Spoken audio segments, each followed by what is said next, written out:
poeira e suor. É mais um viajante em terra distante, mas não está só. Enfrenta qualquer batalha, já sabe quando é preciso, sua fé não falha. Não, não.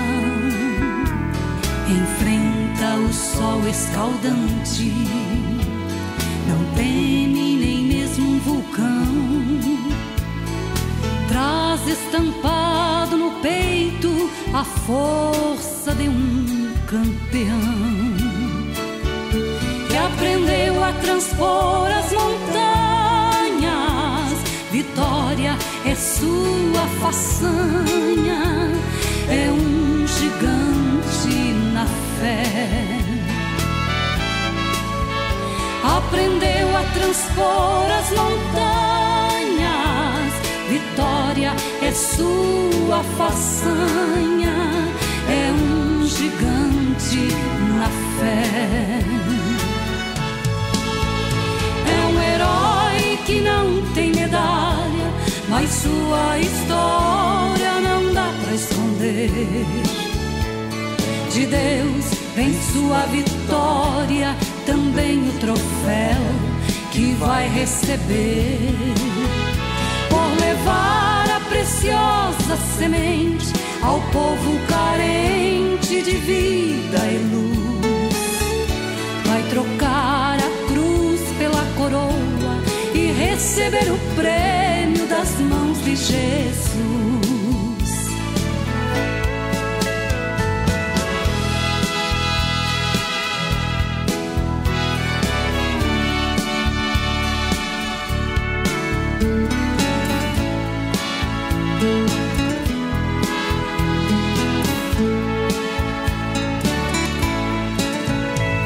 Enfrenta o sol escaldante, não teme nem mesmo um vulcão.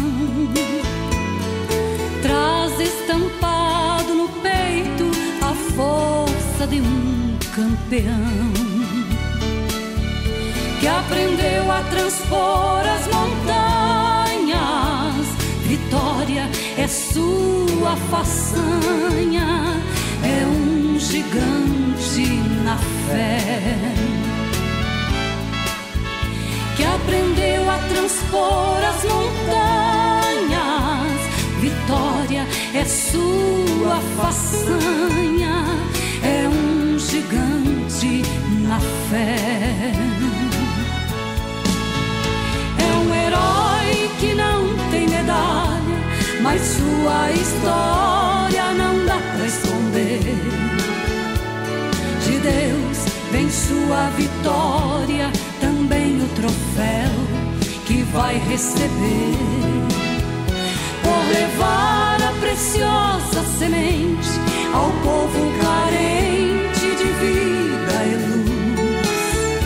Vai trocar a cruz pela coroa e receber o prêmio das mãos de Jesus.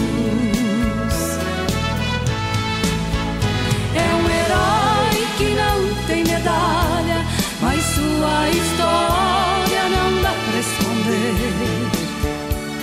De Deus vem sua vitória, também o troféu que vai receber, por levar a preciosa semente ao povo carente de vida e luz. Vai trocar a cruz pela coroa e receber o prêmio das mãos de Jesus. Vai trocar a cruz pela coroa e receber o prêmio das mãos de